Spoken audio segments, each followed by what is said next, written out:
be ready for that, and we move forward from there. Okay, so let's move on to FIBA.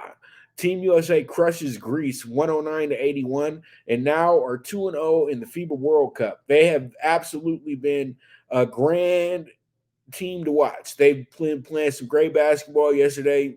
Austin Reaves led all scorers with 15 points. And you know, you had a good effort from Brunson, also from Edwards as well too. And everybody just is loving playing with each other. And that's a beautiful thing to watch.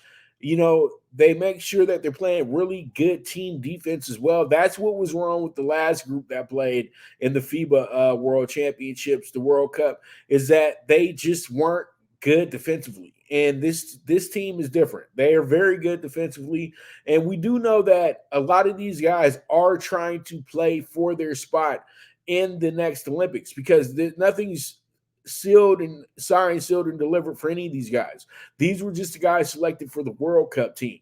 And usually with the World Cup team, you don't have the big stars for that team. You know what I mean? I know next year when they do the Olympics, they'll have the LaMelos. They'll have the Anthony Edwards will be back. They'll have possibly they'll have some more veterans. They'll have some more old men. Hey, Kevin Durant might say, you know what, I want to get me a fifth gold medal. So it is what it is at the end of the day. And I truly do feel that we do have a lot of really good players in place. And this just goes to show you how good of hands the NBA's in moving forward. And now, you got more of a team mentality, and you got to thank LeBron James for that, because LeBron James has always been a team first guy, even though it feels like he's a me first guy. But we all know that he has been a very good team first guy. And that's absolutely trickled down to this next generation. So they are playing the type of basketball that you need to play to win these type of tournaments. And they're so confident. That's the whole thing. And I think that really plays off of guys like Reaves, who are the underdog, and guys like Anthony Edwards, who are seen as the big dog. So you bring these guys together, underdogs and big dogs, they all thrive together. That's the whole thing. Sometimes when you got a whole room full of divas, nobody can choose who the lead is going to be. With this team, the lead is going to be whoever it needs to be to win that game. And that's absolutely a tremendous sight to see. And I know it all goes back to a guy named Jalen Brunson, who's just so savvy and just so gritty and so grimy. And he's just one of the epitomes of what good basketball is all about. It's not always about being the prettiest. It's not always about being the flashiest. It's not always about being the flyest. It's about getting buckets, and it's about getting things, and it's about stopping buckets. So these guys get it. Stick to the basics. Don't get too cute, and just keep on moving. They got Jordan coming up next.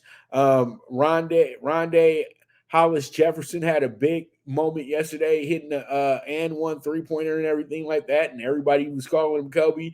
But the funniest thing about it is the guy, they called him Tupac when he went to Arizona. So he can't live ever. He looks like everybody, literally, who's super famous. But he used to play for the Nets. But it's cool to see that he's on Jordan, and I know they'll have a big cover story about what he did yesterday. So looking forward to it. Should be a really good game, and we move forward from there. Okay, here goes some little NBA rumor, and Giannis is ready to move on from Bucks. What? They're saying that Giannis was very, very close to leaving Milwaukee. We all figured that, but how are you going to leave Milwaukee and they're going to give you life-changing money that you dreamed of, you know what I mean? And literally, when you hear his story and how they came up in Greece and all that stuff, being immigrants from Africa and all that good stuff, there was no way that man was going to pass up all that money and have the comfort that he has in Milwaukee, because that's why he's in Milwaukee, because it's a comfortable situation. It's no pressure here. He's already won a title in Milwaukee. He has the community backing him up. He's became one of the faces of the NBA, if not the face of the NBA at this point. Because yeah, a lot of people say who has replaced LeBron. Giannis replaced LeBron years ago, about 2 or 3 years ago. When we came out the bubble, yeah, it was Giannis's league. It seemed like, you know what I mean, and they were looking towards guys like Giannis because now when you see a guy like Wemby get drafted in the first with the first pick in the draft, and they're putting those expectations on him, the expectations Giannis didn't have to have coming in, but they're putting Giannis expectations on him because he's damn near, he's about 8, 9 inches taller, and pretty much he seems like the perfect specimen to be a dominant basketball player. And that's because they have feel like they figured it out with these players overseas. And Giannis is pretty much the blueprint of why they feel these players can be so dominant in the NBA. But what you have to understand is that Giannis had to be developed. It took 3 years to get him to a point to where it was like, okay, he's almost like a guard. He's almost like a forward. He really understands what he's doing. He's a guy who didn't start playing basketball very early in his life.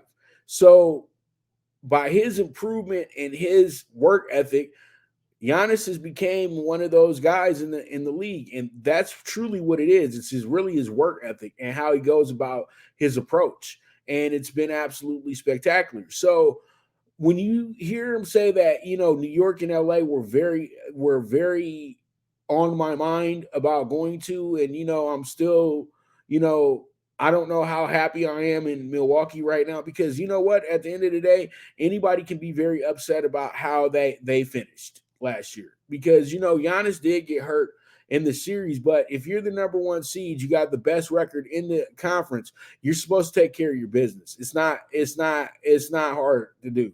You're supposed to take care of your business. And this team that was lackluster all season, they were able to cruise through the year pretty much. And then they get to the first round and they go against a team that was their absolutely thorn in their side, and they wind up losing. So now they are back to square one. They fired their coach. They got a brand new coach. And, Giannis wants to see if this coach is any better than Budenholzer because he knows he has a good roster, a good team with him. But you know what? They can't regress, and they can't regress. They have to figure out a way to get back to the finals. This team won the championship 2 years ago. They haven't even returned back to the conference finals yet. So this is a very make or break season for Giannis and the Bucks because if they don't play great basketball this year, you're gonna have this rumor pile up again. Can we make moves for Giannis? Things like that. And we know Giannis only has so much more time on this contract as well, too. And he's pretty much telling us now that if we can't get this thing together, I'm moving on. But Milwaukee, if they know they're not going to be able to win championships for Giannis with the groups that they have, they'll go ahead and move him for assets. And it wouldn't be to New York or Los Angeles either.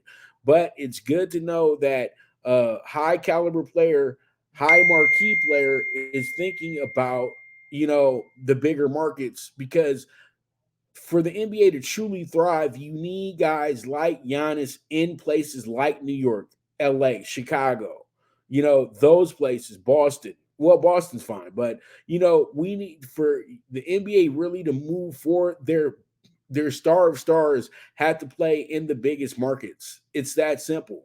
And you saw what LeBron did by going to Los Angeles, and he pretty much elevated his whole stature by doing that. So now you have it to where you got guys that are looking at those options as well too. Because when you're a superstar, you have to act like a superstar. And Milwaukee's not a superstar city. Milwaukee's a blue collar town where a lot of people, where it's always about hustle and bustle and hard work. You know, at the end of the day, that you're gonna have to be more accountable in places like New York and LA. So you're gonna have to have more accountable teammates that are gonna have to play a lot harder. And that's what I feel might complement Giannis the absolute best moving forward. So with that, that's gonna be a wrap on Giannis is ready to move on at this point. No. But Milwaukee has gotten the memo that he's not that happy and he wants to see how they can change the thing and get this thing right, and go from there. But there's a lot of pressure on their brand new coach, and there's a lot of pressure on the rest of the team to make sure that they keep their star very happy. All right, so we move forward. Let's go ahead and talk about our next topic before we take our commercial break. And that's going to be Erickson Lubin returns to the ring on September 30th to face off against undefeated Jesus Ramos. Jesus Ramos is a very exciting fighter. He's been doing some crazy things. He's been on a few the last pay-per-views as well too, and he's just been really good. He beat up Cody Crowley, a guy who's a very no, not Cody Crowley, actually Joey Spencer. Joey Spencer was actually the PBC prospect of the year back in 2019, 2018, one of those years.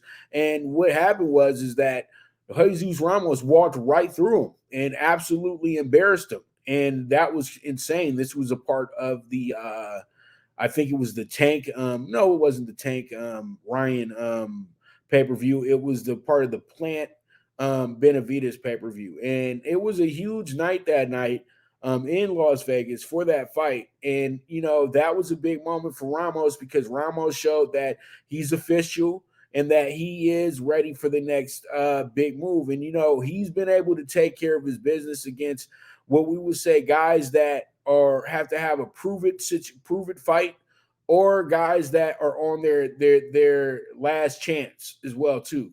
So this is an ultimate step up because this is damn near a title fight fighting against Erickson Lubin. Erickson Lubin is the definition of pretty much a guy that keeps getting the opportunity, and that opportunity keeps fading away. Because he had the opportunity to get the rematch, to get a fight with Charlo, but he lost to Fundora. He was able to have the opportunity to win a title early in his career and lost to Maul Charlo via knockout, first round, and he was young in his career. Now he goes against a guy that they look at as the guy that's on his way up, ascending to a title fight possibly, while Erickson Lubin's a guy who's pretty much at the crossroads of still being a guy who can crack and possibly win a championship, or a guy who can become a gatekeeper. This is going to be the decision that they make based on the result of the fight. You know what I mean? And I really still feel that Erickson Lubin is a championship caliber fighter. It's just that he fights in a division where the belts are being held up.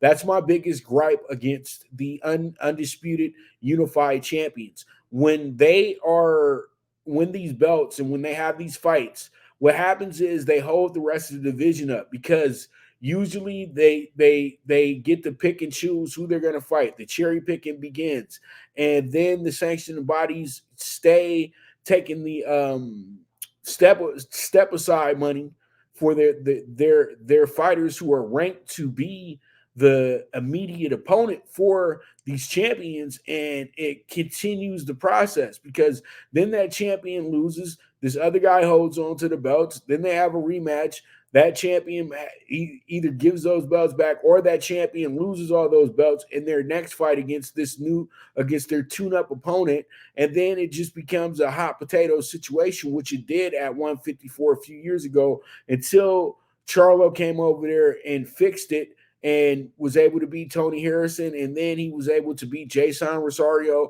and then he was able to beat Brian Castano. So now you have a division that I feel is a bridge division, and Jermell Charlo is going to fight Canelo. They've already made him give up the WBO belt. Now, in the scenario that he beats Canelo, he's never coming back to 154. Let's just go ahead and factor that in. It's not going to happen.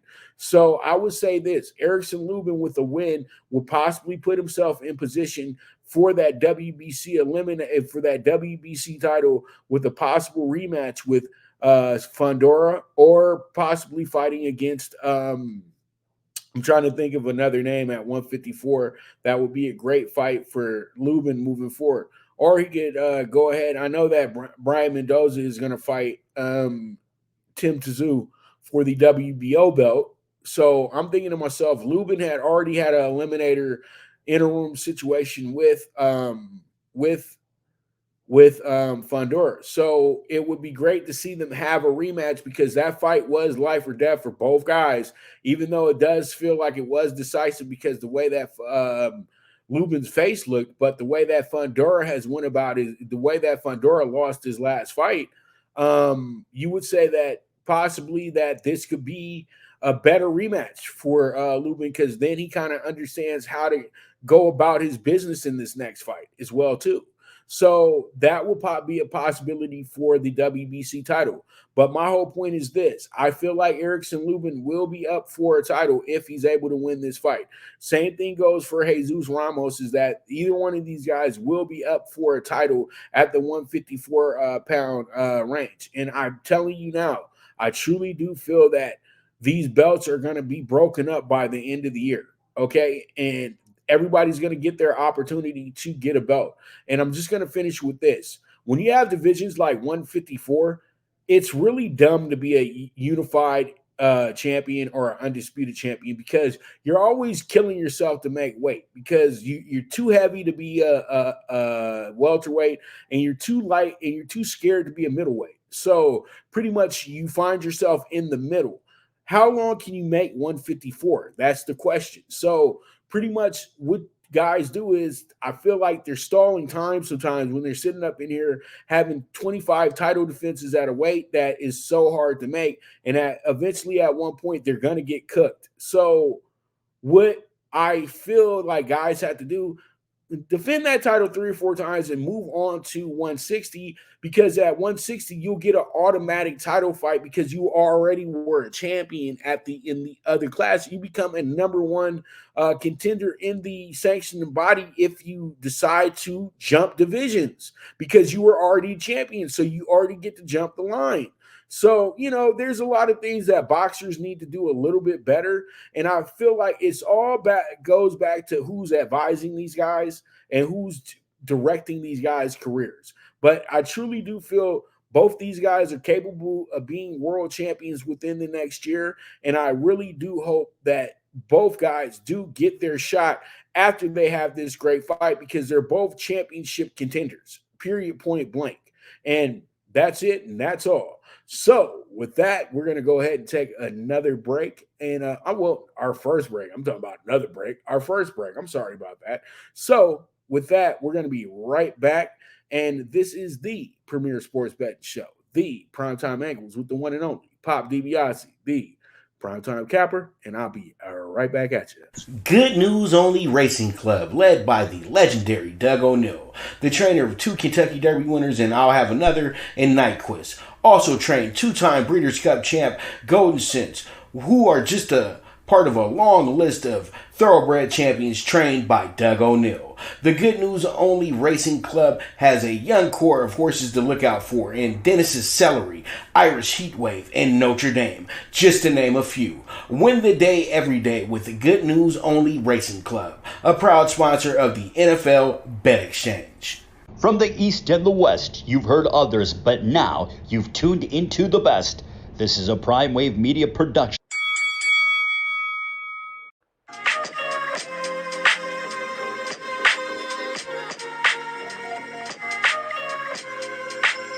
Tune into Big Wave Boxing every week with a brand new guest with the one and only Pop DiBiase, the Primetime Capper, getting the best boxing stories, best boxing angles, and the truth when it all comes down to the sweet science.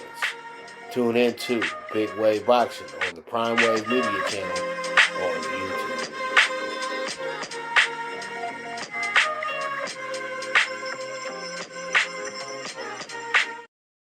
All right, we're back with the Premier Sports Betting Show, the Primetime Angles, with your host, the one and only Pop DiBiase, the Primetime Capper.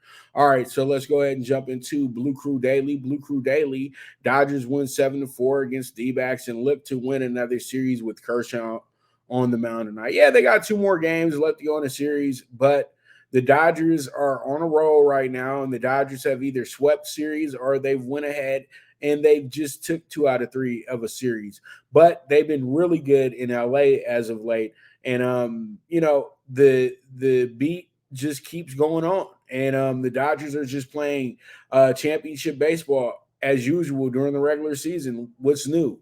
Blue Crew, Dodger Nation, everybody's used to this. And pretty much the Dodgers, I told you guys in July or late June, whenever it was, you don't worry about the Dodgers. Once they kick on that switch, it's going to be hard to stop them.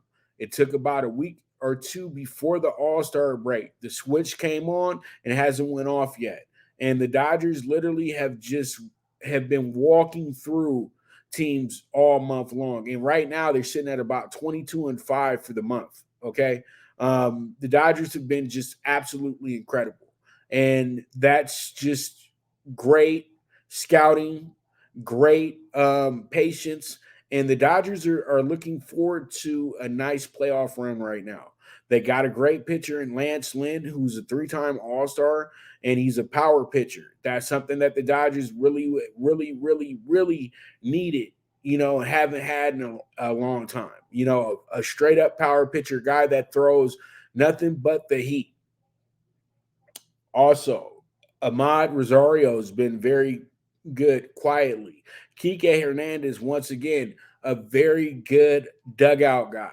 And he's been able to be clutch as usual because he got his mojo back. He got his confidence back because he's with the team that he really got his shine on with. And, that's just a beautiful sight as well, too. And then you also have Yarborough, who's probably the guy that I'm the most fond of out of who everybody traded for the Dodgers because he's a versatile pitcher. He's a guy that can start. He's a guy that can come in the middle of the game. He's a guy that can possibly close the game for you if he needs to. But Ryan Yarborough is a nice, comfortable pitcher. He doesn't throw the ball really hard, but he's very deceptive, and that's exactly what you need in a lefty, and that's exactly what he's brought to the table. So the Dodgers are in good shape, and tonight they have Clay Kershaw on the mound, who's looking to get himself another win, and keep himself confident as we move forward to the playoffs and things of that nature. You have the Diamondbacks who are scraping at this moment because last night was seriously a setback for them. They really needed to kick off this series with the win. Now they find themselves, they were already 13 games back, but they find themselves now only a half a game ahead of San Francisco. Luckily enough that Cincinnati didn't win last night, because if Cincinnati wins last night, then Cincinnati possibly would be a little bit closer today. And right now, Arizona is literally trying to breathe easy. They've played some great baseball though this month. You know that they've won their last 7 out of 10 games as well too. But in reality, they've actually won their last 10 out of 13. So that's been really good for this team, man. Moving forward, they've had a great month. And you know what? This team did start off the month losing 9 in a row. So that's what makes the Diamondbacks resurgence a little special right now. But they don't want this thing to get cut off playing against the Dodgers. Straight up. This is a very telling week for the Diamondbacks because they have to really try to increase their lead, as they got both the guys that are chomping at the bit to catch them playing each other this week. So it's going to be a very, very tough game tonight on the Diamondbacks, because if they overthink this thing, they'll lose. If they underthink this thing, they'll lose. So they just got to stay laser focused. That's it. And the Dodgers, on the other hand, they just can't get complacent. That's the whole thing. And that's what I look at. But in tonight's game, I truly do feel like tonight's game does go under. I feel like we do get ourselves a pitcher's duel here, because you have to understand both teams are going to be concentrating on winning this game tonight. The Dodgers don't want to let up on their momentum. The Diamondbacks have to keep themselves ahead of the rest of the pack, holding that final wild card spot. We'll see how it goes. We'll see how it shakes out. We move forward from there. All right, let's go ahead and talk about MLB Tuesday night. We got a full schedule tonight. Every team in the MLB is playing tonight, and we have ourselves some really good games. We don't have a lot of interleague matchups. We got a lot of division matchups tonight that are very important towards teams that are trying to get into the playoffs this year. It's a very, very good season going on. There's a lot of parity going on in the MLB as well too. So let's go ahead and jump into our first game. It's going to be the Battle of Florida between the Rays and the Marlins, and this is always a fun matchup between Miami and Tampa. So what do we have going on here tonight? You have a Rays team that are sitting pretty, number one wild card team, but still trying to snatch that East title this year, because if you're the Rays, you say to yourself, we led this division by 13 games. We are not going to lose this division. We should not be even anywhere near being down 2.5, 3 games in this division. We got off to too great of a start to be a wild card team this year. So I know they're still playing with the passion that you need to have to win a division. Miami, on the other hand, reality is caught up with Miami. Miami didn't have big expectations this year. They weren't thinking that they were a playoff team this year. They were thinking that they were a good team that was ascending to a better position, possibly like third place. But now they find themselves in the meat of a playoff race, and at one point they were the number one wild card in that playoff race. So you have no choice but to keep going. You know what I mean? And I feel like the Marlins have hit the wall. They got out to a slow start to start the season. Then they picked it up and had a great run for 2 months. And since those 2 months, they've kind of regressed and fell back off the wagon. And at this point right now, they're going through the motions. The Rays, on the other hand, they're trying to stay afloat. They're trying to get back into the top spot of the East. But the Orioles just keep winning. But that's probably not going to last much longer, because now we're entering the dog days of September, and this is when teams really show exactly who they truly are. So with that, tonight, I feel like what we do here is we're going to take the Marlins in this spot tonight. They got Alcantara on the mound for the Marlins tonight. The Rays, on the other hand, have a pitcher that I feel that can absolutely get hit by the Marlins, and that's going to be Aaron Savali. Even though Savali does have a pretty good ERA this year, and that was a big-time trade from the Guardians this year, picking up Savali. But I feel like Sandy Alcantara is going to have enough to win this game today against the Rays. So I do like them with the minus 175 on, not the minus 175, the plus 175 on the 1.5 run line, and that's a minus 1.5 run line as well too. All right, so let's go ahead, move forward, and jump into our next spot, and that's going to be this. This is going to be the White Sox and the Orioles. The White Sox come into this game, just ready for the season to be over. They had high expectations, but things have fell apart. And, now they're starting to come out with what's actually going on in the dugout and who don't like each other and what player has been the most annoying all season. And, just all the drama stuff that comes out with bad teams. You got the Orioles 82-49, the best record in the American League. Everybody's still stunned about this situation as well, too. They're up 2.5 games at this point. They've won their last 8 out of 10 games as well, including their last 5 out of 6. So this is a team that is very high on being the best this year, period, point blank. They ain't worried about when their time is going to be. Their time is now. When they got rid of Trey Mancini last year and had a winning record and still were in the playoff race, everybody said, oh man, the Orioles, what are they doing? They did that because they said, you know what, we're not going to go into this season with anybody thinking that we're going to pay them. Okay, we're going to have ourselves one of the lower salary caps in baseball, when it comes to our players, and we're gonna win with the farm. And they done a great job. They spent 10 years building up a farm, trading away key players to get assets. And so now we're sitting here playing Astros ball with the Orioles right now. But the one thing about the Orioles is they don't have any type of ace pitcher. And that's the one thing that you just question going into the playoff stretch. But right now, the Orioles are a team that still have not hit that wall yet.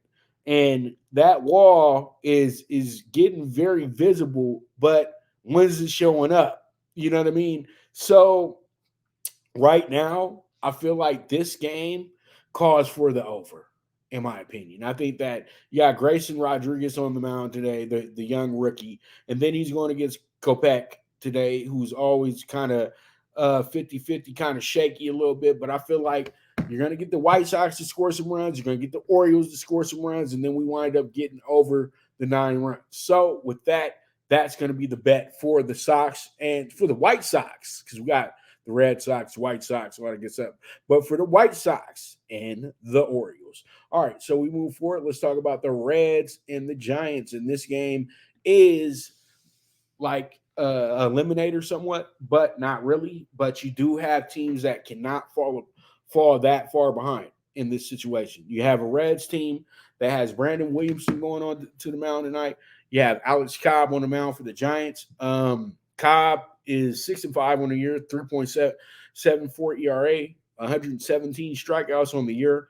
Last time out, went 5 innings, struck out 4, gave up 4 hits, gave up 2 runs. So, that was against Philadelphia on the road. And the last time he was at home, he got absolutely cracked. And what happened at home is that he gave up 6 runs to 9 hits and struck out 3, walked 2. So he's going to have to improve upon his last home adventure because he just hasn't been good in the Bay the last 2 times because they did play against Oakland, and Oakland, he wound up giving up 5 runs in that game on 7 hits and 3 strikeouts. So he's going to have to be better today. Then you get Brandon Williamson, who absolutely had a gem of a game last time out against Arizona, struck out 6 in 6 innings, gave up 6 hits, and walked 1. He's been good in his last 4 games, except for in the Toronto game. He gave up 4 runs in that one and 9 hits, but struck out 6. But he's been consistently striking a lot of guys out. So for all my players that do the props and everything like that, whatever Williams' strikeout number is tonight, say if it's a 5.5, I would take it because I'm looking at it right now. His last 5 games, 7 strikeouts. 9 strikeouts and 6 3 times. So that shows me that you got a guy that can get you that ticket cash tonight if he just pitches his game. And he seems to already be a guy that accumulates a lot of strikeouts. So with that, that will be a good bet for that game. But for the overall game, what we're going to do here is this. We're going to go ahead and in this spot tonight, how do I have this set up? Is it a play for the people or is it a play for us? Because I swear I had put something on this game tonight. And you know what? What happens in this game tonight is how I feel what we do in this spot tonight. This game will be a game that I feel like you can scoreboard watch. You really don't want to get yourself too enamored with the winner, and I feel like you get the over 7.5 in this spot. So there it is, and that's going to be our games, most important games for the night. So when I get back, we will get back and we will talk those tickets. So you guys stay tuned. This is the premier sports betting show, the Primetime Angles with the one and only Pop DiBiase, the Primetime Capper. Now you and your friends can compete in the sport of kings and win big with Stable Duel. Get the app, pick your horses, and get in on the thrill of horse racing with daily games competing against other players. Bring home the glory and the cash and move up the annual leaderboard while you leave your competition in the dust. Get in the game with Stable Duel. Play, race, win. Good News Only Racing Club, led by the legendary Doug O'Neill, the trainer of 2 Kentucky Derby winners, and I'll have another, and Nyquist. Also train two-time Breeders' Cup champ Golden Sense, who are just a part of a long list of thoroughbred champions trained by Doug O'Neill. The Good News Only Racing Club has a young core of horses to look out for in Dennis's Celery, Irish Heatwave, and Notre Dame, just to name a few. Win the day every day with the Good News Only Racing Club, a proud sponsor of the NFL Bet Exchange. All right, we are at your favorite part of the show, my favorite part of the show, and that is talking tickets. So with that, let's go ahead and jump into our first game for tonight. It's a 9-1 ticket here with the Lynx kicking it off, plus 6.5. We also have the over 159 with the Mercury and the Dream tonight. And then we have our dog today in the WNBA, and that's going to be the Chicago Sky, who are in my neighborhood tonight, playing over at the Staples Center, aka the crypto.com center, aka Chick Hearn's Drive, or whatever they call it. But yes, the house that Kobe built. So plus 165 to the Sky tonight to upset the Sparks. The Sparks are good, but the Sparks are not a playoff team. The Sky aren't a playoff team. So it's really a 50-50 game. We'll see how it goes. All right. So we got a 76-1 tonight with the primetime pick 6. We got the Angels plus 1.5, minus 145. Then the Tigers money line tonight, minus 115. I do like Scooball tonight in that spot against the Yankees, who pretty much have waved the white flag. No playoffs this year in the Brazonks. And then we have the Marlins plus 175, as we already talked about earlier. I feel like this team should have a good day today. They have their ace on the mound, so that should be some good work for us. Then we have the over 9 with the White Sox and the Orioles tonight as well, too. This should be another strong play for us, so we'll see how it goes. We'll see how it shakes out. And then we have the Nats money line plus 155 as our dog of the day. This should be a lot of fun with them as well, too. And then we go to Fenway tonight, taking the Red Sox with the minus 125 in a must-win situation against the Astros. All right, so we move forward. Let's go ahead and jump into our late pick 4, which is going to be 13-1. We have the over 8.5 with the Padres and the Cardinals. Then we have the Pirates money line minus 135. And then we have the under 12 Braves and Rockies. And then we finish up with the Mariners minus 135 tonight. Hopefully they can go ahead and just keep the good times rolling up there in Seattle tonight. So pretty much with that, that's going to be a wrap on today's show. I want to thank you guys so much for tuning in as well, too. And if you didn't tune in and you're watching this on the replay, thank you as well, too. But if you either watched it live, you watched it on the replay, you watched it 2 days later, it doesn't matter. I need you to go ahead and share this show, share this video, do what you got to do. Make sure that we get these numbers up. I'm trying to get myself to 2,500 subscribers on YouTube before week 2 of the NFL season. So you guys start moving this stuff around.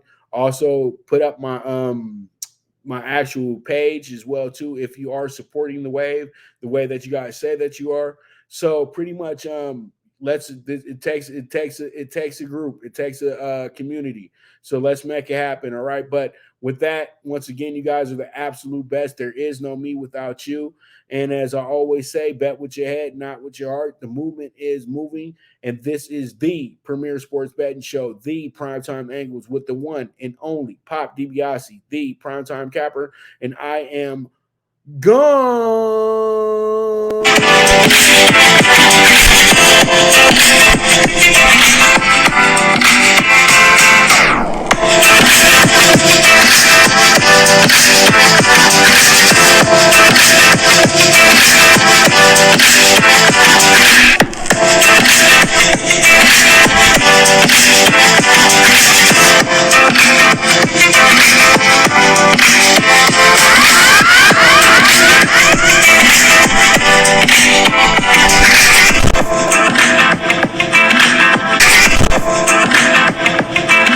From the East and the West, you've heard others, but now you've tuned into the best.